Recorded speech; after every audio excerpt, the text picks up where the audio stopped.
Hello guys, how are you? By the way, this is Mark, and here we are again on our YouTube channel, Happy TV. And to those who watched our previous video, thank you guys so much for the support. So this time, first I'll be giving you the update of our crossbreeding project. So this time I'll be showing you the result of Dark Night and Full Red crossbreeding result. So here,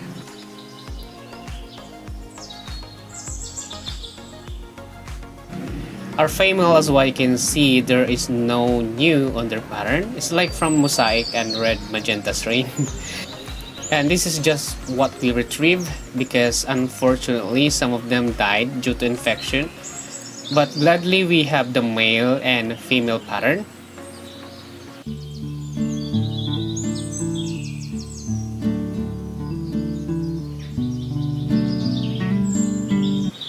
And for the male here, the same also, there is no new unique on their pattern. So we are going to place in the tank for clear view.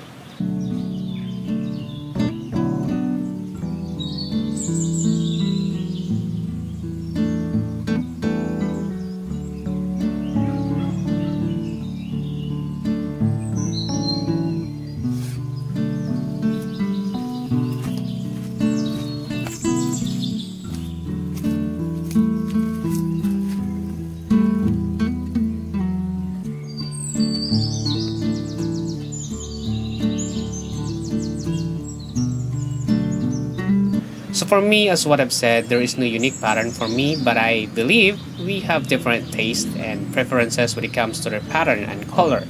But if you like to develop this pattern, then just follow what we did in our previous video. So for the beginners, if you want to develop strain, first you need to clearly outline the characteristics and traits you aim to achieve in the new Guppy strain. This could be specific color patterns, fin shapes, tail types, or other physical attributes. Having clear objective will guide your breeding decisions.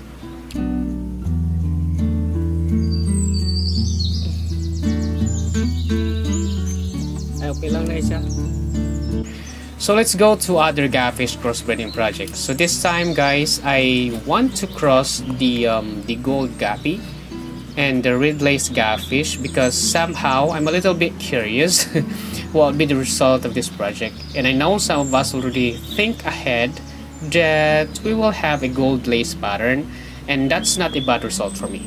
But we are still hoping of other interesting results because sometimes if we do crossbreeding project, it will result multiple potential patterns just like on our previous crossbreeding.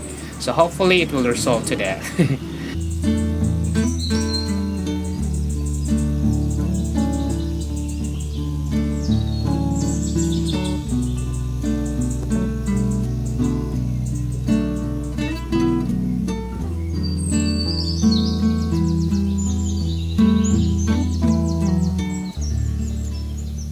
So from here, we need to select the male Redlace, and we have here defined good pattern lace as our male.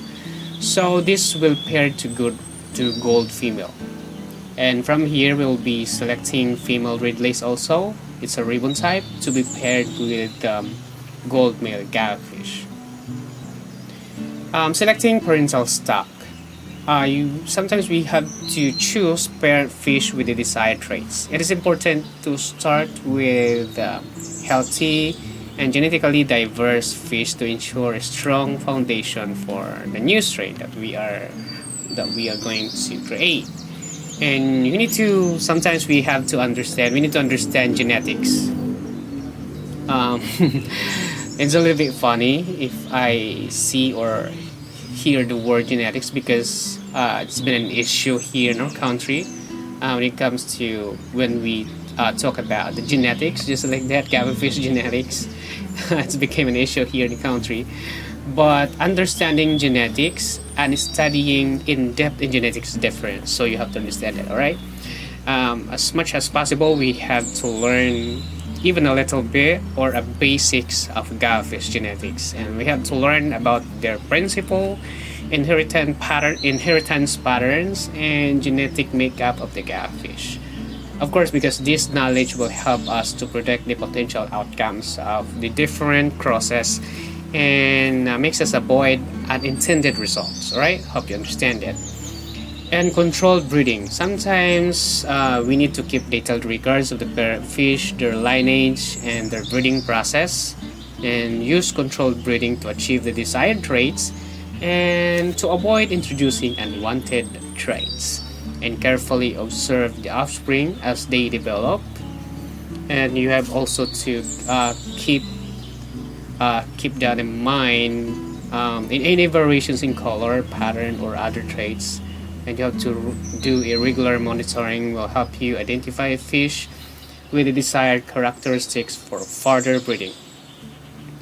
And identify the fish that display the desired traits most strongly and use them as a breeding stock for the next generation. And that's what we do always on the result on our crossbreeding, right? And this process also of selective breeding will progressively enhance the desired traits in the new strain. And we need to decide whether we want to focus on inbreeding, because inbreeding means breeding closely related fish to reinforce its specific traits, and we all know that, or outcrossing. Outcrossing is introducing unrelated fish to maintain genetic diversity. Both methods have pros and cons, and we do that. So it's essential to choose the approach that aligns with our objectives. All right. And while focusing on specific traits, we don't have to neglect. We need to not to neglect the overall health and vigor of the fish, because a healthy strain is more likely to be successful in the long run. Right. And developing new Guppy strain through crossbreeding takes time and patience. You have to be prepared. We have to be prepared. And we have to be prepared for setbacks and unexpected outcomes along the way. And this would happen sometimes those crossbreeding or those traits that we want will not go on our way. So we need to expect those outcomes, right? And of course, keep detailed records of each generation's parentage, traits, and observe the results. This is what we do all the time, and because good record keeping is crucial for tracking progress and making informed breeding decisions. And sometimes we need to seek expert advice, connect with the experienced Guppy breeders, especially during fish shows and other groups, such like that, and ask them, especially those fish enthusiasts, to gain insights and tips and guidance. And we need to sometimes participate in Guppy breeding communities or forums to share knowledge and learn from other experiences to master this kind of habit, right? And remember that crossbreeding can be unpredictable, and not every attempt will yield the desired results. However, with dedication and well thought out plan, we can increase the likelihood of developing a successful and unique Guppy strain. So hope you get that. And also, guys, let's go to Dwarf Shrimp topic, because some of our fellow hobbyists asked us to make topics about them. So this time I'll be sharing you the very basic tips how to multiply your Dwarf Shrimp fast. So I'll be using Bloody Mary as an example. Actually, I've just acquired this strain, and my red long color shrimp was the red Sakura. So at first I only have 10 pieces of Bloody Mary, but after a few weeks they really multiply fast, like hundreds of them to thousands.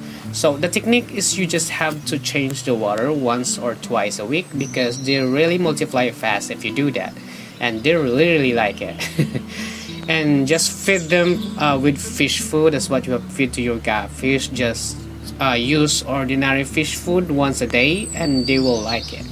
And no need to overfeed, because they will eat those algae on your tank and other debris. And there's no special treatment, because I don't know if you agree with me, because sometimes when you buy those expensive food, expensive other kind of water conditioner and other expensive stuff, sometimes they will not thrive and keep on dying and makes you frustrated at the same time. But if you just feed once a day and no special treatment for them, sometimes they will like it and they will multiply faster. and as long as you change the water every week. So, and when I starting to observe that they like this kind of method, since then I don't have any worries for them, and they keep on multiplying. So that's it, guys. On our next video we will discuss more of it, the fish update, crossbreeding fish, just like that, and the dwarf shrimp plus other stuff. And hopefully you've learned something from it, even in a short time. And if you'd like to share with us what will be the next topic, then just message us on our Facebook page at happytv.ph, or just click the link below the description. So thank you so much, guys, for watching till the end. Hopefully you've learned something from it. And if you like this video, please give us a thumbs up and subscribe to our channel to get updated whenever we have new uploads. So please be safe, everyone. To God be the glory. See you on our next video. Goodbye.